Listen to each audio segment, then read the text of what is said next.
Welcome to Red Dragon! Today, I'll be taking a look at the Abyssalcraft mod.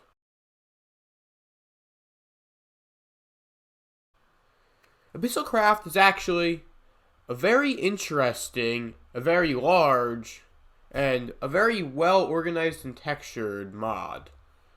The problem is, a problem I hope to fix, is that there are not nearly enough reviews or information on what you're supposed to do in the mod. It kind of throws you into all this content without telling you where you're supposed to go first. To get anywhere in Abyssalcraft, you're going to want to make this book, the Necronomicon. This does have a lot of information. However, you'll notice that much of the information in the book is obscured and you cannot read it as of now. However, it will tell you some stuff, so it's a good thing to have on hand. The Necronomicon is also necessary to progress in Abyssalcraft after a bit, because it's the only way to hold PE, or potential energy, which is needed for rituals. There are many materials you're going to need, or at least going to want to keep an eye out for, in the mod of Abyssalcraft. The first among these is Abyssal Night Ore. This is a rare ore that only appears in Darklands biomes. There are many types of Darklands biomes. The most common is this one I'm currently in, the Darklands Plains, but there are a few others that I'll show you before the end of this video. In any of these dark biomes, if you mine under Y level 32, you should be able to find some Abyssal Night Ore.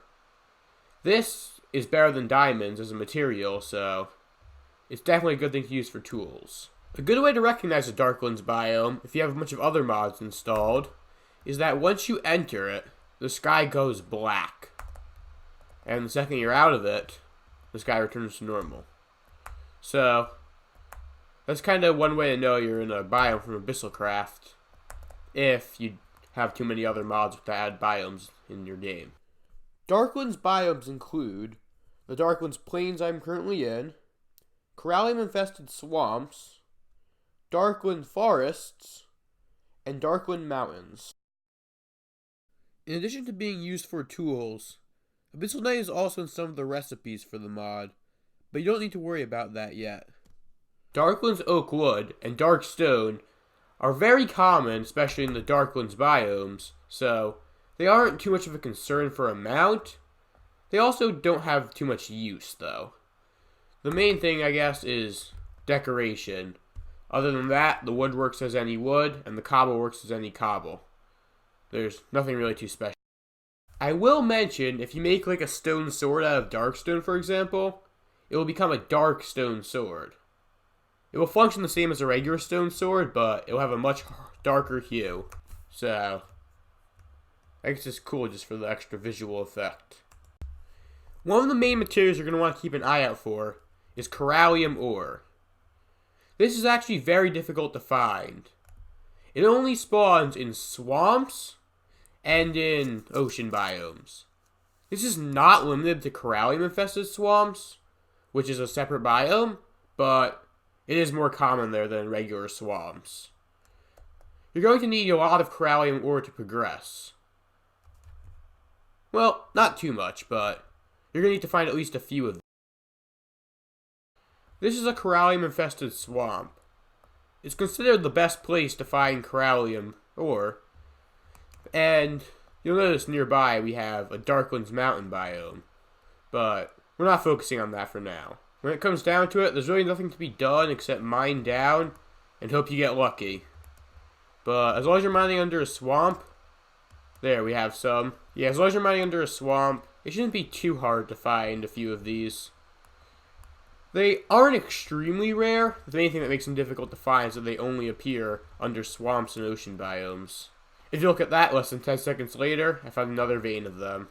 This is definitely good, because you are going to need a decent amount of these. Before I move on to progression, I do want to cover two more resources. There is the Niter ore. What Niter ore does is it gives you Niter. This can be used to craft gunpowder. Besides, beyond this, it doesn't have too many uses. The last thing of note is this, liquid antimatter. It can be picked up in a bucket, which will give you a liquid antimatter bucket. Now, liquid antimatter can be found underneath Corallium-infested swamps. So if I hop into spectator mode here, I can quickly show you that there should be some somewhere underneath here. Well, there it is. Found some antimatter. Now, do not step in this liquid. Just a horrible idea straight up, because it will kill you far faster than lava, as well as giving a slew of effects like blindness and nausea to make it difficult to escape. Due to how quickly it kills, liquid antimatter can be used as a weapon, but you should be careful when using it on hostile mobs. Let me show you why. If I get a skeleton, if you kill a mob that's just a skeleton in liquid antimatter, had to clear my own effects there, but you'll see that you get an anti-skeleton. This, in addition to having twice as much health as a regular skeleton, also does a bit more damage, and is immune to antimatter. So, not only are you in danger of spilling antimatter on yourself, as I just did, you also can sometimes create a more powerful enemy than the one you meant to kill. This is one of the mobs that spawns at night in Abyssalcraft biomes, and also sometimes in some other biomes, but not as often, called a Depth School. They aren't too tough to take down, but they don't really drop anything. The statue's already in my inventory. This is an abyssal zombie, a little bit tougher than regular zombies. They'll also spawn, but once they do, they'll kill any other nearby zombies and make them into full health abyssal zombies. So they kind of spread as a pack, and they'll fight you as a group too. One more mob you'll see from time to time are these Abyssalcraft cows, which look like ordinary cows, but once you go into survival, they'll start attacking you and trying to kill you. When you reduce their health to 0, they'll turn to demon cows and continue attacking you until they're dead. For those of you who are watching this tutorial for the sole reason that you want to know how to get started in this mod, I can help you out with that. It took me a while to figure out how to get started the first time I played Abyssalcraft, because let me tell you, it does not give clear instructions. But what you're going to want to do to get started is you're going to want to find yourself a Shoggoth den. They look kind of like this, although they're not always covered up by the side of a mountain. This is just a unique generation that happened this one time. If it is, simply punch a hole and let the Shoggoths out onto open land. This might seem like a very bad idea, and in a way it is. Wearing out Shoggoths is extremely dangerous, and they have really powerful projectiles. So you're going to want to do is take a shield, basically run in there, try not to instantly die, then see if you can escape. If you do manage to get away, which I did not, the Shoggoths will then roam free around that area, and you can just leave them and come back later when the area is covered in ooze. You're going to have to let this ooze spread quite a bit. It won't usually get quite this bad, but I was trying to expedite the process. As the conditions are all met, more of these monolith stone pillars with statues on top should be spawning in, and you're going to want to take all these statues you can get, because one of them isn't going to be enough for long. You will reach a point where you can craft them, but until then, you're definitely going to need at least a few of them. So here you can see 2 already popped up, but as long as you have an area covered in ooze, and there's Shoggoths running around there, they'll keep spawning in. Grab some of the monolith stone that makes up the pillars as well. Now that you have some statues, you can really get started. What you're going to want to do is find a decently open area, and you're going to need to construct like an area for rituals. Now, the book shows you how to do this. If you go into rituals, information getting started, it will tell you the formation, and it's really simple. So all you have to do is place cobblestone as is indicated, and when you're done, simply shift right click the center with the Necronomicon. And there you now have a ritual altar with ritual pedestals. One of the first things you're going to need to make with your ritual altar is a transmutation gem, as it's used in a lot of crafting recipes. One of them can be used 10 times though, so you shouldn't have to do this too many times. Now what you're going to need is, for the outside, 2 diamonds, 2 ender pearls, and 4 blaze powder. Contrary to what you might think, the order actually does not matter. You can put them on the pedestals in any order. Now you'll notice you also need a corallium pearl. This is a little harder to get, but hopefully you have some of that corallium you've gotten from earlier. If you have corallium gems from mining them before, you should craft 3 of them together. You'll get a corallium gem cluster. Craft 3 of those together, and you'll get a cluster of 9 gems. This, you can surround in stone to get corallium infused stone, And then when you mine that, you'll be guaranteed to get a corallium-infused pearl. If I try this ritual now, it simply doesn't work. Or, in fact, it's going to have a negative consequence because I started a ritual with incorrect materials. So if you wait, you can see lightning simply struck, and all the materials on the outside were lost. This was because I didn't have any potential energy. You'll notice it says I have 0 here. If you look at the ritual recipe, it says I need 300. So now I'm going to replace these materials, and I'm going to show you how to charge your Necronomicon with potential energy. Charging your Necronomicon is what you need these statues for. So if you place these down and hold the book, they should shoot out beams. Damn, it's not working, is it? Oh, and it is working. So it just takes a while, but they will shoot out beams of energy that slowly charge your Necronomicon. This is a very slow process, which is why it's definitely recommended you have more than one statue. In fact, you could put them in your base, so that this book just gets charged just by holding it while you walk around your base. But they do have some negative effects that arise occasionally, so that could also be a bad idea sometimes. In addition, later in the mod, there are ways to make these faster, or to set up things so the book gets charged automatically without you having to wait by the statues. But for now, you simply have to place statues and allow time to pass. Statues also do not work on this if they're placed next to each other. So, you're going to have to separate them a bit. If you have a mod like Project E installed, you could use the Watch of Flowing Time to make these speed up immensely. I'm sure there are other mods that have similar effects. Now, when I start the ritual, it should work. And here we go. You notice the potential energy is draining out of my Necronomicon. And there. We now have a transmutation gem. I suppose I should let you know now. The end goal of all this work we're currently doing is to get this, a gateway key.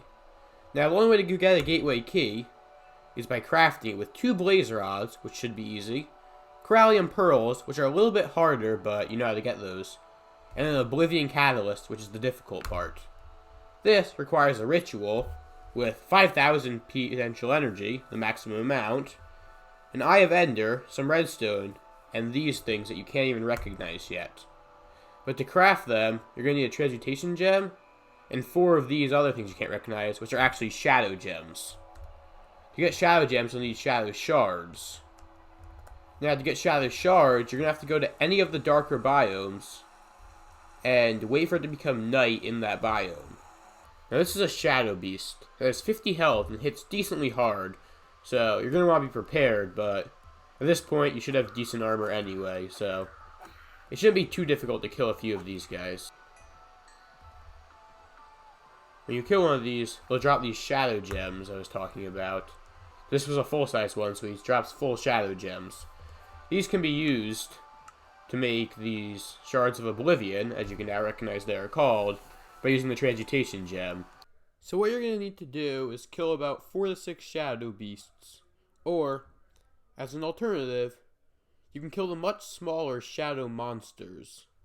These only drop shadow shards, and 9 of these will make a single shadow shards, which you need 9 of. Much less of a reward, but much easier to take down. It may take a while, but you should reach 16 shadow gems.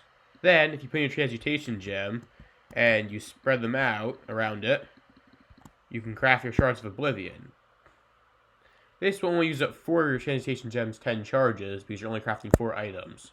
So, you can save what's left of that for later. Then, place down 4 Shards of Oblivion, 4 redstone, an Eye of Ender in the center. Now, you have to wait for a while now because your Necronomicon is going to need to be fully charged, but since I'm just showing you how this works, I just cheated myself a fully charged one to save us some time. Now, you're not going to want to do the ritual yet, though, so hold on a sec. Because if you look at your Necronomicon, you'll notice it says that a sacrifice is required. This means you need to get a live animal and bring it over, which is pretty dark, but I guess that's the whole point of this mod in a way. It's based on H.P. Lovecraft's novels, so don't really know what you expected. But yeah, for this reason, it's actually a decent idea to build an animal farm around your ritual area, just so you're never low on sacrifices. But right now, I'm just going to spawn in a pig. Now, if I can grab it with a lead, whoops, and bring it to the altar. I think it all needs to be within the circle, and you should be able to activate the ritual. There, the pig's been selected. Here's some demonic words, and it'll spawn in a bunch of shadow beasts. Okay, to be honest, I don't know why that happened, but it means that there was something wrong with my ritual, even if I don't know exactly what. It should have been successful, as I believe I had everything set up correctly, but I must have made some small mistake, and in this mod, especially with more dangerous rituals, there are repercussions for making mistakes with rituals, and the more dangerous the ritual, the bigger the repercussion. Here, just spawned in a bunch of mobs, which is actually kind of helpful in getting back your shadow gems that you lost, but it could be a lot worse. So the thing I was messing up on is an update at some point in Abyssalcraft made so the player performing the ritual actually needs to kill the sacrificed animal themselves. Then the ritual should complete as normal. And there it is. That fixed the problem. We now have an Oblivion Catalyst. Once you've crafted your gateway key, just find any spot, and right-clicking on the ground will open a portal. This will allow you to go into the Abyssal Wasteland. You can create as many portals as you want, but don't go overboard because, obviously, it's a very quick way to make a mess. Once you think you're prepared, you can step through the portal. So, quick interruption. I hope you're enjoying the video, but I have something to say. Every day, people on YouTube come across quality YouTubers and wish they could be notified whenever that YouTuber comes out with new content. But what if I told you there was a way you could? With a subscribe button from YouTube. Not only does subscribing allow you to be informed about great new videos, it also helps out new YouTubers at no cost to you. But wait, there's more! Subscribe now, and you can be one of my first 100 subscribers. Just pay a separate $0 fee. Seriously though, if any of you could subscribe, it would help out more than you think. Now, back to the video. Welcome to the Bissell Wasteland, the second dimension. First few things to note is that there are a lot of mobs and this is a dangerous place. Another thing is, these skeleton Goliaths are really powerful with a pretty sizable hunk of health, 100 hit points, and very damaging attacks, so this is going to be very dangerous. Now, you might notice a familiar sight. We have Shoggoths again. But this time you have no reason to antagonize them, so just stay away from them. Do not step in this liquid. It's liquid corallium, but if you don't have the right tools, it can kill you very quickly. Here's a building to keep an eye out for. These little huts seem pretty simple, and just give you a free chest. These are some pretty nice materials, but the treasures aren't too great. However, if you break through this block right here, you can come down here and find another chest that usually has better rewards. Here we got an Abyssal Knight helmet, a golden apple, and a refined corallium ingot. So those are only 3 items. They're all pretty high quality. There's a lot to explore, and I'll leave that to you because this is focused on progression, but if you ever do explore and get lost, all you have to do is take out your key and right-click it anywhere. No matter where in the Bissell Wasteland you open the portal, when you go through it, you'll be back wherever you first initially opened the portal in the Overworld. Your location in the Overworld will not change based on where you were in the Abyssal Wasteland. If you go into the underground mines of the Abyssal Wasteland, you should easily come across some corallium, as it's far more common here than in the Overworld. This is a good chance to get a bunch of it. It's very helpful. You also come across some other metals, such as tin and more. Tin can be used to make coins, which can be smelted for iron, or it can be used to make specific coins, but you don't need to worry about those at this point in the mod. Another ore is copper, which has, for the most part, the same use. It can be used to make coins. However, One advantage it does have, or disadvantage depending on what you need, is that both of these can be put in crystallizers to get you crystals of the type. But again, all this is for later. It's not needed to know right now. One other unique ore you might find is liquefied corallium. This actually has many uses, unlike the coins, or the ores that make only coins, and can be used in a variety of recipes later, including an upgraded set of armor, which you will definitely need at some point. Keep an eye out for this, and if you find it, definitely mine it. These dragons you'll find all around are pretty powerful mobs, and they can pass through blocks, so they're really irritating to fight. They afflict you with Corallium Plague as well, which is like a worse wither effect in some ways.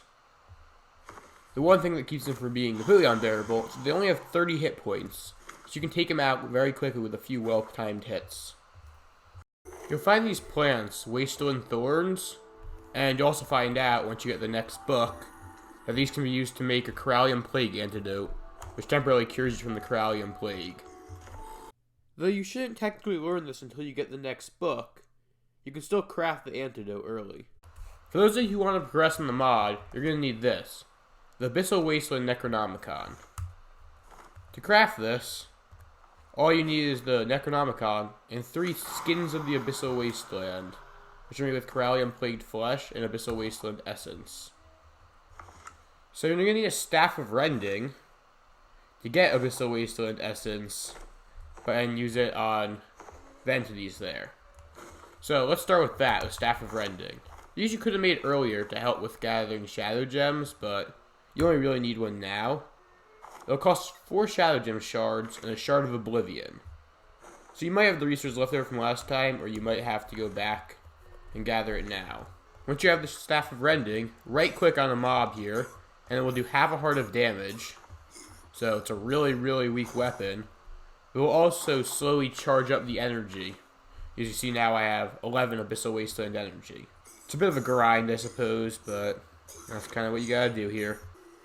A reason to kill Abyssal zombies is that they'll drop this, Corallium Plagued Flesh. If you remember, you're gonna need 8 of these to make 1 skin of the Abyssal Wasteland. Since you need 3 of those, you'll need 24. These guys don't always drop them, so you're gonna have to kill quite a lot of them, and just hope to get lucky. Also, just by gathering enough essence of any mob I came across, I didn't get 100 Abyssal Wasteland energy. This Abyssal Wasteland essence showed up in my inventory. So you're going to need 3 of these, so you have to do that 3 times. But eventually, after you get finished with grinding this, you should end up with the Abyssal Wasteland Necronomicon. This book will give you a lot more of the information about the Abyssal Wasteland, such as the entities there, the materials you can find, and a lot more. The main reason you need this book now is that it unlocks a new ritual. This will allow you to summon Asorah, the Fallen, who is considered to be one of the Eldritch gods, but in this mod is the first boss that you're going to have to fight. So, you're going to have to set up a ritual in the Bissell Wasteland and prepare this. Now, setting up a ritual in the Bissell Wasteland is a little bit different from in the Overworld, but it's generally the same thing. In fact, the only difference is that you'll need Abyssal Cobblestone, opposed to regular Cobblestone, and you're going to need the Bissell Wasteland Necronomicon. Rituals will not work until you get it. All you have to do is make the same setup, and use the Bissell Wasteland Necronomicon, and shift right click. There you go. This is actually a somewhat recent change, but not too recent. I think around 1.11 or so, they made it so you had to use the Abyssal Cobblestone, opposed to regular Cobblestone. It makes sense, though, I suppose, thematically. Now, whenever you're prepared for a boss battle, just perform this ritual. While I'm back on the matter of rituals, I probably should have mentioned that there's a lot of rituals besides the ones that are necessary for progression.